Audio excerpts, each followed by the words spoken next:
अच्छा, इस वक्त सिचुएशन ये है, इन्होंने हमें ट्रैप कर दिया है। आगे से सिर्फ खान साहब की गाड़ी को अलावा, उसके अलावा कोई गाड़ी यहाँ से क्रॉस नहीं कर सकती टोल प्लाजा। और पीछे से जैसे ही खान साहब की गाड़ी क्रॉस की है, इन्होंने आगे गाड़ियाँ लगा दी है, पीछे सारा काफिला ब्लॉक हो गया है।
अच्छा, इस वक्त सिचुएशन ये है, इन्होंने हमें ट्रैप कर दिया है।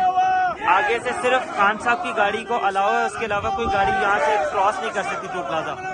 और पीछे से जैसे ही खान साहब की गाड़ी क्रॉस की है, इन्होंने आगे गाड़ियाँ लगा दी है, पीछे सारा काफिला ब्लॉक हो गया है।